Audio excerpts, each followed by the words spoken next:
ನಮಸ್ಕಾರ. ಚುನಾವಣೆಯಲ್ಲಿ ಯಾರು ಗೆಲ್ತಾರೆ ಅಂತ ಭವಿಷ್ಯದ ಹೇಳೋದು ನಮ್ಮ ಉದ್ದೇಶ ಅಲ್ಲ. ಬದಲಿಗೆ ಈ ಅಂಕಿಅಂಶಗಳ ಮೂಲಕ ಜನರ ನಿಜವಾದ ಅವಶ್ಯಕತೆಗಳೇನು, ಆಡಳಿತದಿಂದ ಅವರ ನಿರೀಕ್ಷೆಗಳೇನು ಅಂತ ಅರ್ಥ ಮಾಡ್ಕೊಳ್ಳೋದು. ಯಾಕಂದ್ರೆ ಈ ನಂಬರ್ಗಳು ಕೇವಲ ಸಂಖ್ಯೆಗಳಲ್ಲ, ಅವು ಜನರ ಧ್ವನಿ. ಸರಿ, ಬನ್ನಿ ನಾವು ಕರ್ನಾಟಕದ ಹೃದಯ ಭಾಗದಲ್ಲಿರೋ ವಿಜಯಪುರ ಜಿಲ್ಲೆಯ ಮುದ್ದೇಬಿಹಾಳ ಕ್ಷೇತ್ರಕ್ಕೆ ಹೋಗೋಣ. ಇದು ಬಹುತೇಕ ಕೃಷಿಯನ್ನೇ ಅವಲಂಬಿಸಿರೋ ಒಂದು ಗ್ರಾಮೀಣ ಪ್ರದೇಶ. ಇಲ್ಲಿ ಜನರ ಬದುಕು ಭೂಮಿ ಮತ್ತು ಮಳೆಯ ಜೊತೆ ಹಾಸುಹೊಕ್ಕಾಗಿದೆ. 2011ರ ಜನಗಣತಿ ಪ್ರಕಾರ ಇಲ್ಲಿ 72%ಕ್ಕೂ ಹೆಚ್ಚು ಜನ ಹಳ್ಳಿಗಳಲ್ಲೇ ವಾಸ ಮಾಡ್ತಾರೆ. ಇದು ಈ ಕ್ಷೇತ್ರದ ಗ್ರಾಮೀಣ ಸ್ವರೂಪವನ್ನ ಸ್ಪಷ್ಟವಾಗಿ ತೋರಿಸುತ್ತೆ. ಇನ್ನು ಇಲ್ಲಿನ ಒಟ್ಟು ಜನಸಂಖ್ಯೆಯಲ್ಲಿ ಸುಮಾರು 19.6% ಪರಿಶಿಷ್ಟ ಜಾತಿಗೆ ಸೇರಿದವರಿದ್ದಾರೆ.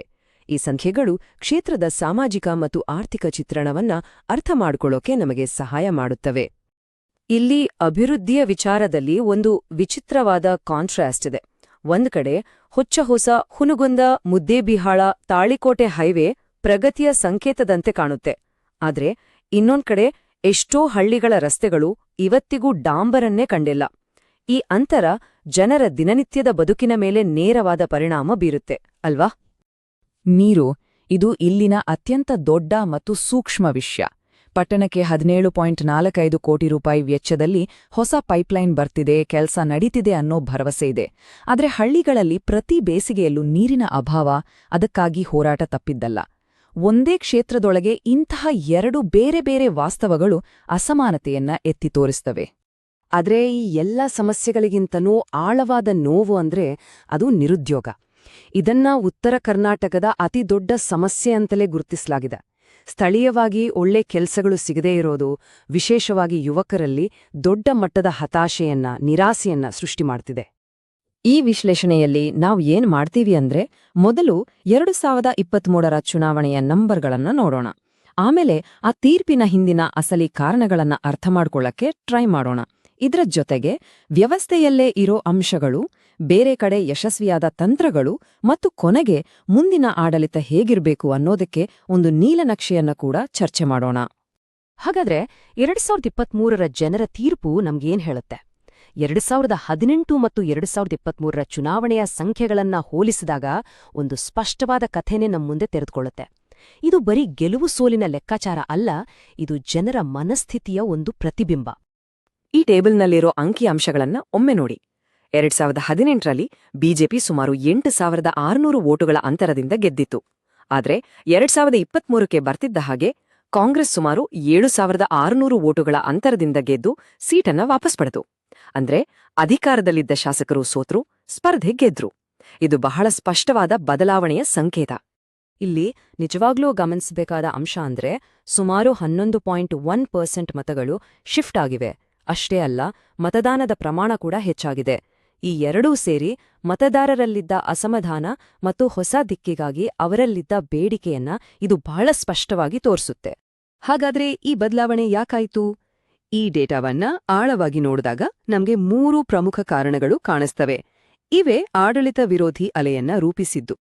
ಮೊದಲನೆಯದು, ಕಲ್ಯಾಣ ಯೋಜನೆಗಳ ಬಗ್ಗೆ ಜನರಲ್ಲಿ ಬಂದಿದ್ದ ಒಂದು ರೀತಿಯ ಬೇಸರ.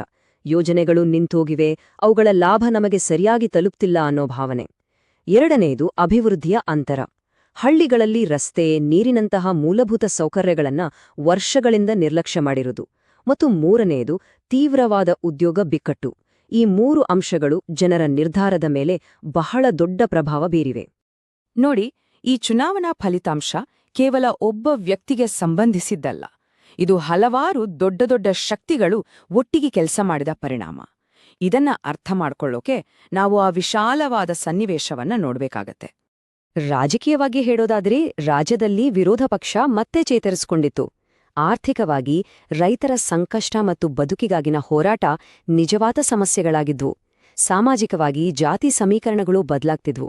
ಮತ್ತು ಟೆಕ್ನಾಲಜಿ ವಿಚಾರಕ್ಕೆ ಬಂದ್ರೆ ಸೋಷಿಯಲ್ ಮೀಡಿಯಾ ಜನರ ಅಭಿಪ್ರಾಯ ರೂಪಿಸೋದ್ರಲ್ಲಿ, ಕೆಲವೊಮ್ಮೆ ತಪ್ಪು ಮಾಹಿತಿ ಹರಡೋದ್ರಲ್ಲಿ ಕೂಡ ದೊಡ್ಡ ಪಾತ್ರ ವಹಿಸಿತ್ತು. ಈ ಹಂತದಲ್ಲಿ ಒಂದು ಮುಖ್ಯವಾದ ವಿಷಯವನ್ನ ನಾವೆಲ್ಲ ನೆನ್ಪಿಟ್ಕೊಳ್ಬೇಕು. ನಮ್ಮ ಸಂವಿಧಾನ ಪ್ರತಿಯೊಬ್ಬ ನಾಗರಿಕನಿಗೂ ಘನತೆಯಿಂದ ಬದುಕೋ ಹಕ್ಕನ್ನ ಕೊಟ್ಟಿದೆ.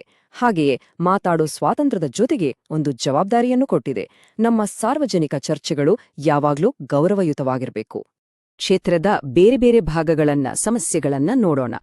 ಮುದ್ದೇಬಿಹಾಳ್ ಟೌನ್ನಲ್ಲಿ ನೀರು ಪೂರೈಕೆ, ನೈರ್ಮಲ್ಯ ಮತ್ತು ರಸ್ತೆಗಳು ಮುಖ್ಯ ಸಮಸ್ಯೆಗಳಾಗಿದ್ರೆ, ಹಳ್ಳಿಗಳಿಗೆ ಹೋದ್ರೆ ಅಲ್ಲಿ ರೈತರ ಕಷ್ಟ, ನರೇಗಾ ಕೆಲ್ಸದ ಅನಿಶ್ಚಿತತೆ ಮತ್ತು ಕರೆಂಟು, ರಸ್ತೆಯಂತಹ ಮೂಲಭೂತ ಸೌಕರ್ಯಗಳ ಕೊರತೆ ಇವು ಜನರ ಪ್ರಮುಖ ದೂರುಗಳಾಗಿವೆ. ಈ ಡೇಟಾ ಏನ್ ಹೇಳುತ್ತೆ ಅಂದ್ರೆ, ಹಿಂದಿನ ಪ್ರತಿನಿಧಿಯ ಮರು ಆಯ್ಕೆ ಸಾಧ್ಯತೆ ಸ್ಕೋರ್ 50% ಕಡಿಮೆ ಇತ್ತು. ಸರಳವಾಗಿ ಹೇಳೋದಾದ್ರೆ, ಮತದಾರರು ಹೊಸ ಮುಖವನ್ನ ಬಯಸುತ್ತಿದ್ದಾರೆ ಅನ್ನೋದಕ್ಕೆ ಇದು ಸ್ಪಷ್ಟ ಸೂಚನೆ. ಅಷ್ಟೇ ಅಲ್ಲ, ಪಕ್ಷದಿಂದ ಮತ್ತೆ ಟಿಕೆಟ್ ಸಿಗೋ ಸಾಧ್ಯತೆಯನ್ನ ಅಳೆಯೋ ಟಿಕೆಟ್ ವಿನಿಂಗ್ ಇಂಡೆಕ್ಸ್ ಕೂಡ ಕಡಿಮೆಯಿತ್ತು. ಸರಿ, ಇಲ್ಲಿಯವರೆಗೆ ಸಮಸ್ಯೆಗಳ ಬಗ್ಗೆ ಮಾತಾಡಿದ್ದಾಯ್ತು. ಈಗ ಪರಿಹಾರಗಳ ಕಡೆಗೆ ಗಮನ ಕೊಡೋಣ. ಪಕ್ಕದ ಕ್ಷೇತ್ರಗಳಲ್ಲಿ ಗೆದ್ದವರು ಏನು ವಿಭಿನ್ನವಾಗಿ ಮಾಡಿದ್ರು? ಅವರ ಯಶಸ್ಸಿನಿಂದ ನಾವು ಕಲಿಯಬಹುದಾದ ಪಾಠಗಳೇನು? ಯಶಸ್ವಿ ಕ್ಷೇತ್ರಗಳಲ್ಲಿ 4 ಪ್ರಮುಖ ಸೂತ್ರಗಳು ಕಾಣಿಸ್ತವೆ. 1. ಪ್ರತಿ ಸಮುದಾಯದಲ್ಲೂ ಸ್ಥಳೀಯ ನಾಯಕರನ್ನ ಬೆಳೆಸಿ ಅವರ ಮೂಲಕ ನಂಬಿಕೆ ಗಳಿಸೋದು. 2.